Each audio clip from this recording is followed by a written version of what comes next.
Welcome everyone to the Rotary Club of Jacksonville's Zoom at noon meeting.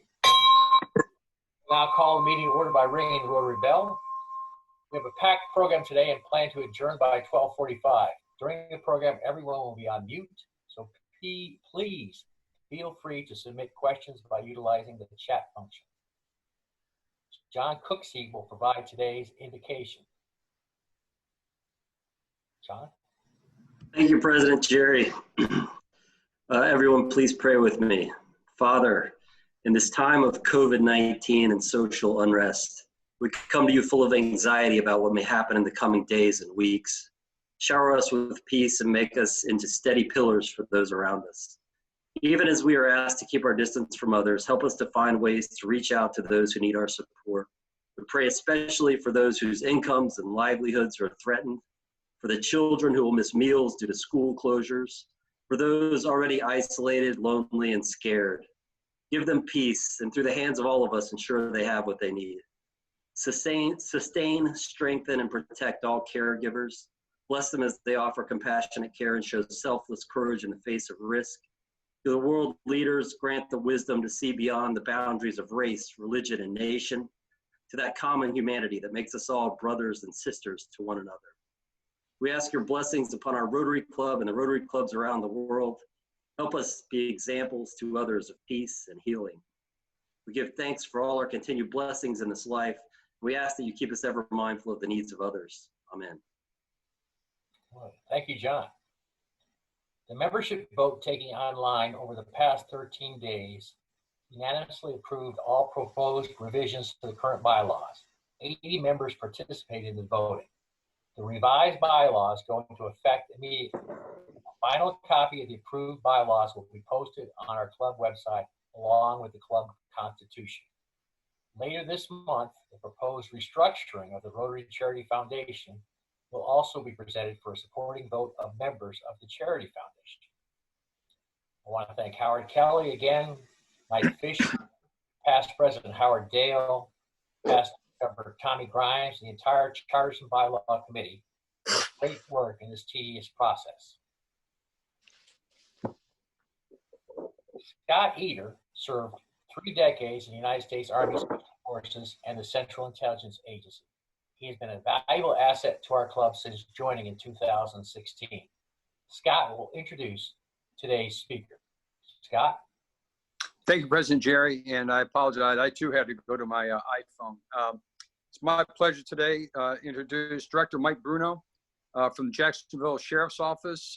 Director Bruno started working for the Jacksonville Sheriff's Office in 1994 as a corrections officer. From there, he transitioned to police and rose through the ranks to the rank of director. As a director, he has overseen the Department of Investigations and Homeland Security, the Department of Corrections, and currently serves as the Director for Patrol and Enforcement.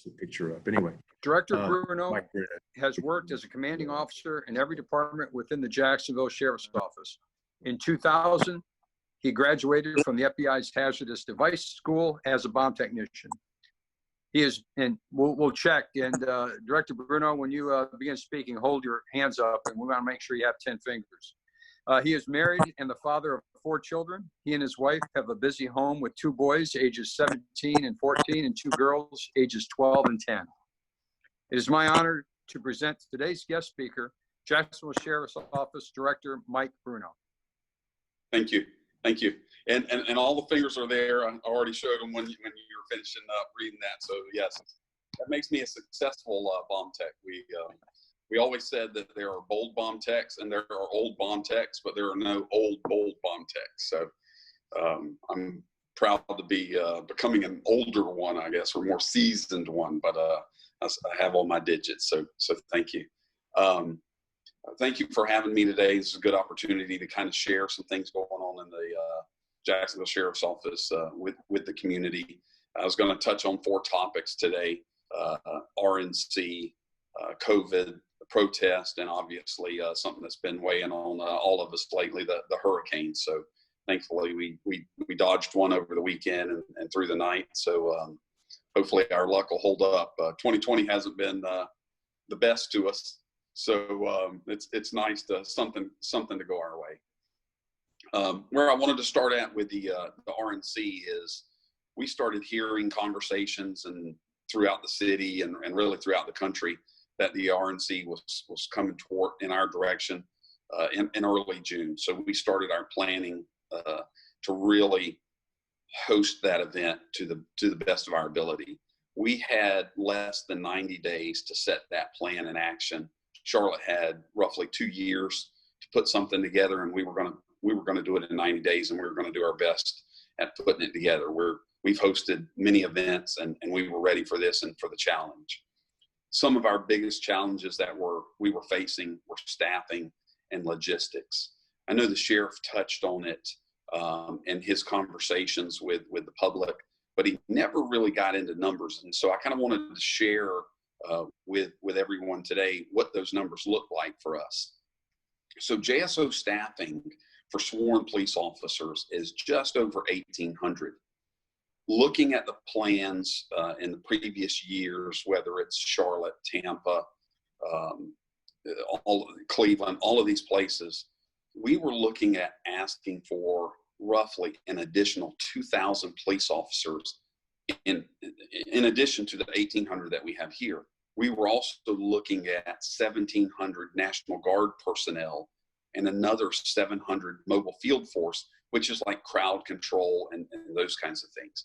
So when the sheriff talks about we had 25% of the staffing, he's talking about we roughly had 500 of the 2,000 officers, I'm sorry, 25% of the 2,000 or 500 of the 2,000 officers that we asked for. The National Guard we had online, they were going to call up the 1,700 people and house them at Camp Blanding. But that's really what the 25% number looked like. So when we have some type of protest or some type of riot or issue, we're severely understaffed. Our 1,800 police officers, which handle every other event that we have in the city, just were not going to be adequate for staffing this. The other challenge that we had logistically was housing and renourishment. With the COVID pandemic going on, we were facing single occupancy. So whether it's in a hotel room, which obviously with a large influx of people coming into the community, hotel rooms were not our first option or availability. We were looking at doing cruise ships. And like I said, with single occupancy, we were going to have to rent 3 cruise ships and tie them up at the ports. We looked at military bases and you know, some of those logistically became a challenge, whether it's using the Florida Law Enforcement Training Center up FLETC up in the southern end of Georgia or Kings Bay or whatever. All of the military bases, housing was a challenge and distance that would be traveled on top of the 12 hours that we had people working. Most of the cruise ships that I mentioned, where we talked about 3 of those, they're a fly up underneath the foreign flag, so they're not even able to work in the U.S. Huge logistical challenges. We really got down to the point of where we were talking about setting up a tent city at Cecil Field. So we were going to house these 2,000, 2,500 people in a tent city, which obviously isn't, you know, like a regular field tent city or something like that the military would deal with. It would be air conditioned. It would have other amenities with it, but huge lift for everyone. On top of that, we talked about the staffing and the numbers. Sheriffs across this state and really within the region, the Southeast region, are dealing with COVID as well. And so when we talk about other sheriffs having to send us all of these personnel, they're working to keep their resources available and you know, how many officers are going down with the pandemic and other things.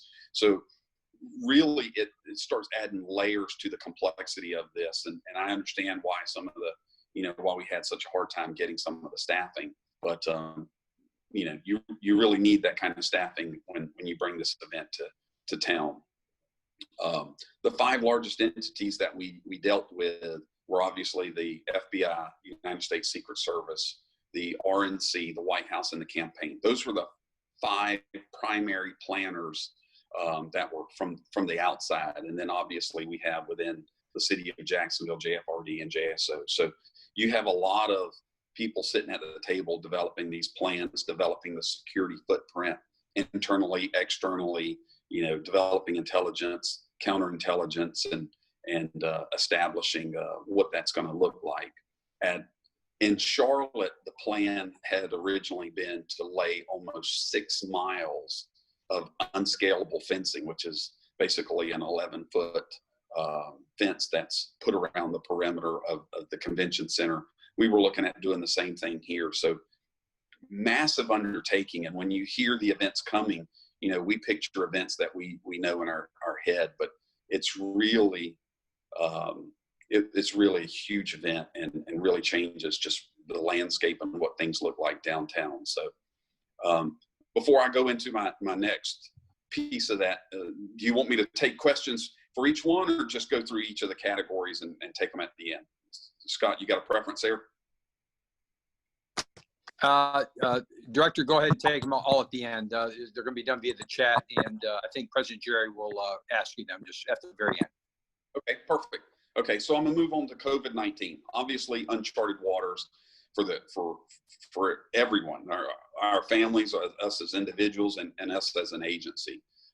It's a challenge for leaders at every level, whether it's the national level, the state, local levels. None of us have ever been through anything like this, and so we're learning a lot of this on the fly. What's information, what's misinformation, what's the best guidance and best practices for something we've never had to deal with. So one of the things that we did early on is we made sure that our officers across the board had the appropriate PPE, personal protective equipment, to wear to really reduce the exposures and potential exposures, and gave them some strong guidance for what to do in that case. For our officers, one of their primary concerns is what happens if I get exposed, because the way this virus is, you really don't know if it happened at work or if it didn't. So we developed some injury on duty or IOD guidelines for guidance for the officers early on to help them navigate that. And we went with something we've never done before, with a presumption that the exposure occurred on duty. Most of, when we're in quarantine, you're not having a lot of interactions outside of your close-knit family or those kinds of things. So we changed that to the presumption, and it was really a bigger issue than we initially thought it would be. And I say a bigger issue as a morale boost and everything else. When we're asking our officers to go out, continue to answer calls for service, continue putting themselves and their families at risk, it really gave them peace of mind that if I get sick, I'm not going to lose my leave, or something adverse isn't going to happen. The agency's going to take care of me, and that really helped for us to continue to meet our community's needs. In the jail, initially, I look at it almost like two phases. Initially, when everyone was in quarantine, we worked really hard with the state attorney's office, the public defender's office, and the chief judge to really do what we can to limit our jail cap. It went from 3,200 to 3,400 inmates per day, below 2,500. Right now it's hovering around 2,600, but a lot of work there. We now have COVID-19 in the jail, and they work every day to clean the facility, to isolate and quarantine individuals that have exposures, and protect them, as well as the individuals coming in. They test everyone coming in now, and they have a protocol for how they separate them out. And so they continue to do that good work over there to do their best to keep that place clean. Another topic I was going to touch on is the protests. They've been occurring all over the country. Quite honestly, we've had several of them here, but I feel blessed and fortunate that the way we've responded and handled them has really helped. It's helped keep the community safe and allow the individuals that want to protest. It still guarantees their right, and they've been able to do that. We've worked hard on staffing those protests. That is a real staffing drain, to have protests at all hours of the day, continue to meet our service commitments, which we've done to the community. We've continued to answer calls for service, but continued to staff many of these large events and not wear our personnel down. It takes a lot of patience for these officers to stand on that line and to maintain, the decorum that we need during these protests, and they continue to do that. There are times when we have bad actors or an unlawful assembly, and really we saw that mostly early on, and we addressed and we did the best we could to cull the bad actors out of the crowd and allow the people to continue to have their freedom of speech and exercise their rights. But the bad actors which are very few and far between, and so like I said, we've been blessed and fortunate with that, but we continue to monitor those and handle them as they continue. We knew that with the RNC coming, there's the potential for large protest and potential unrest. So we're fortunate. One of the byproducts of them canceling the RNC is we know that we're not going to have that level of protest in the city. So that's kind of nice to know that we get a breather for that portion. Over the weekend, had a hurricane blow through town, and it's no longer a traditional response. COVID has changed all of that for us.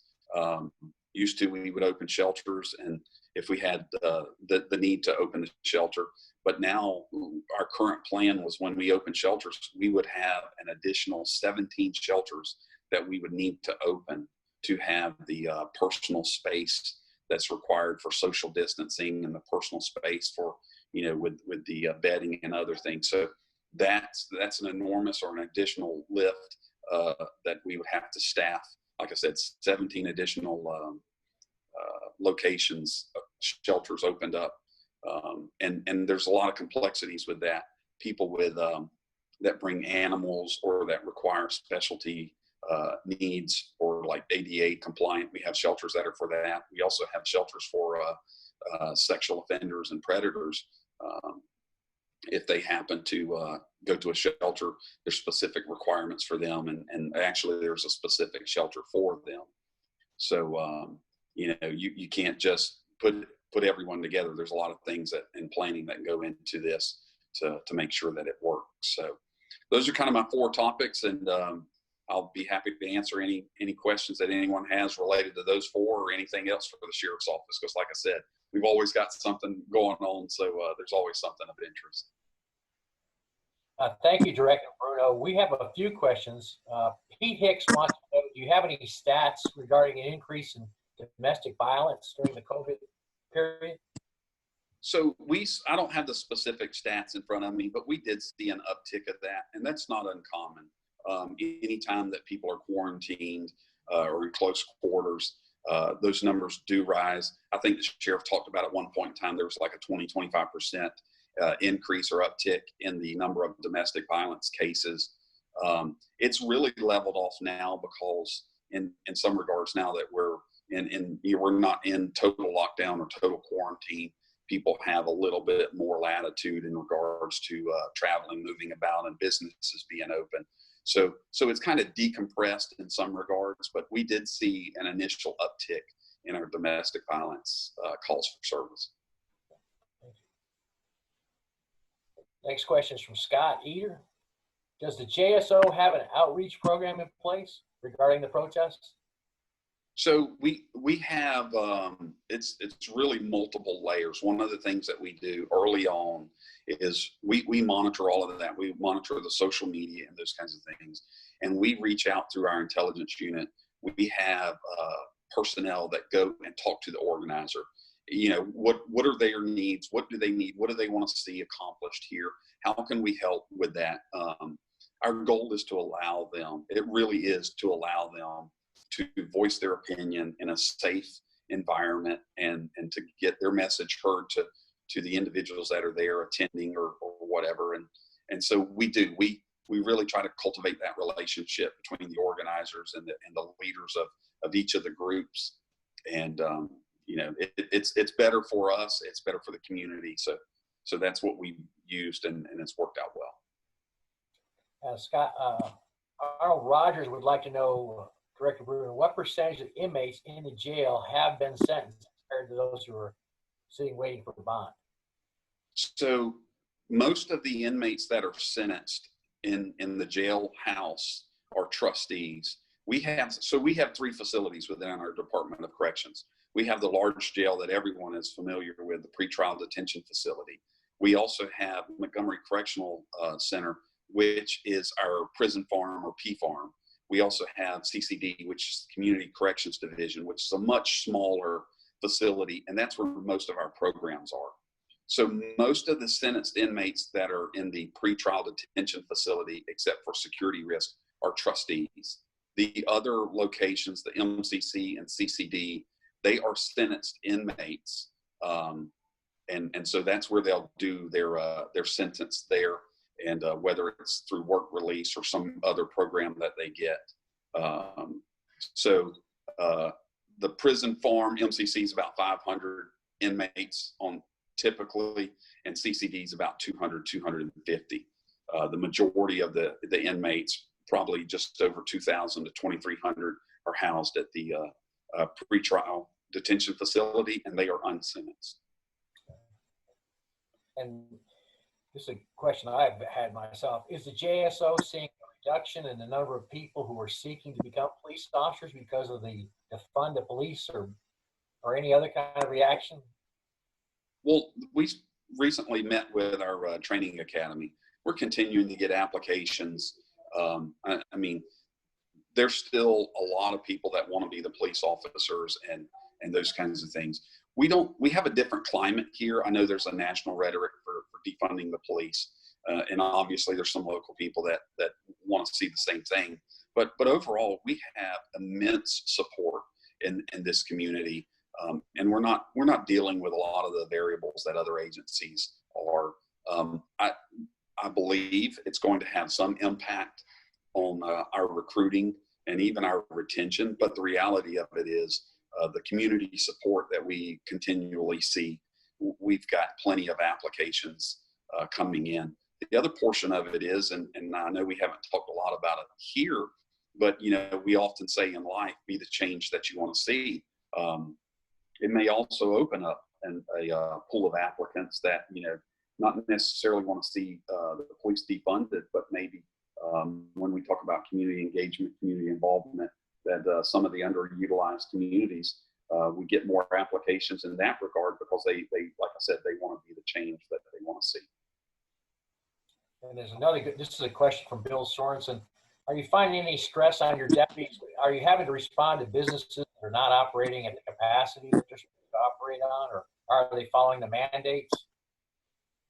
Is that right? So early on, we really looked at it and understood that this is a regulatory issue. It's not an enforcement issue as much as whether it's the hotel and hospitality industry, or it's code enforcement, or some other state entity that would run that. We refer all of those calls that we get, unless there's an obvious issue. I think one of them was the taco stand that really got a lot of attention, where it was just crowded in the parking lot and those kinds of things, just beyond what a reasonable capacity would be. We go in there and we talk to the owner, and we have dialogue with the individuals, and usually I want to say 100% of the time, just having the conversation worked with the property owners. But as far as enforcement, we would document what we saw or what action was taken, and then we would route that to the regulatory agency.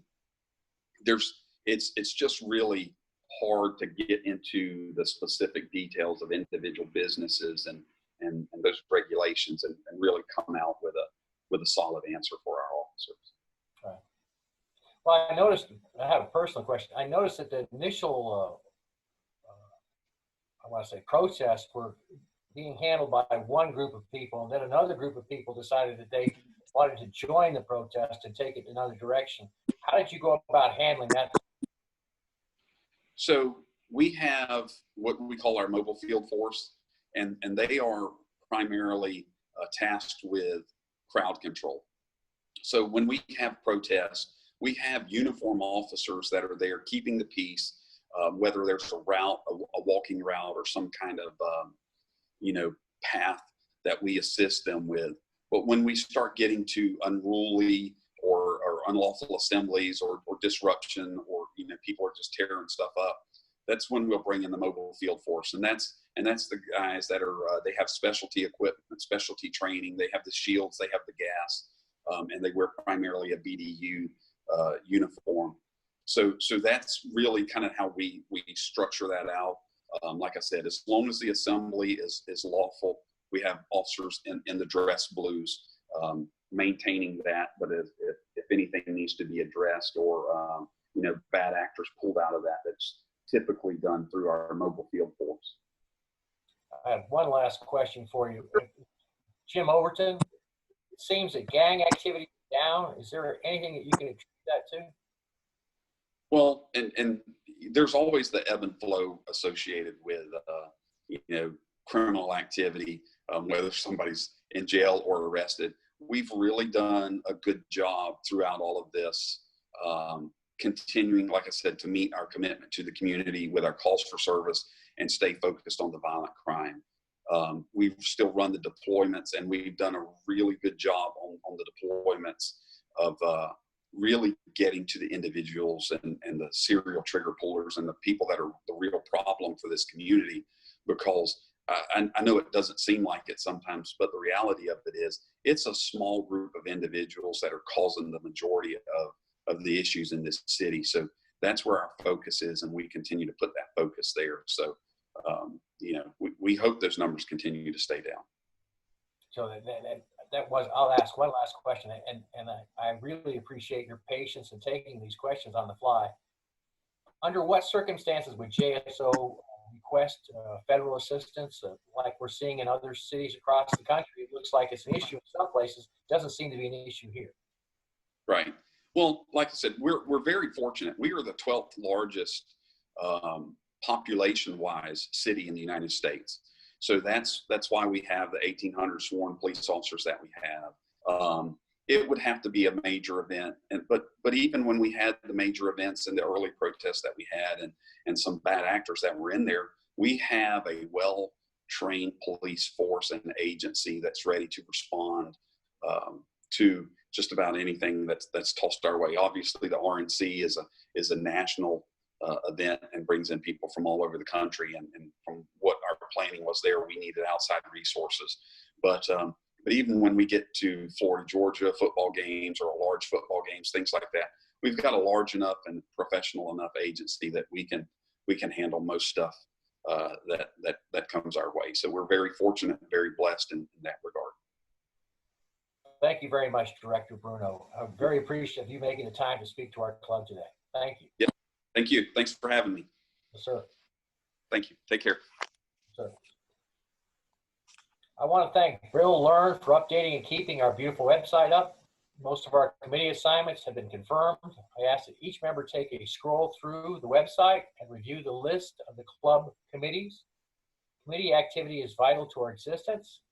We need each of you to serve in some capacity. Please look at the committees and let us know where you'd like to serve. For those of you who are already a member, thank you. You have commitment in the committee. I want to thank everyone who's working so hard behind the scenes. We have great programs coming up.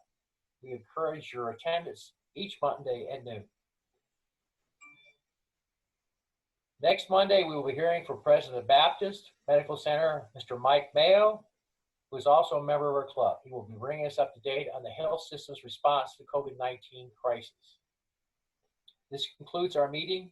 Thank you for joining us. Jacksonville meeting is adjourned. Thank you.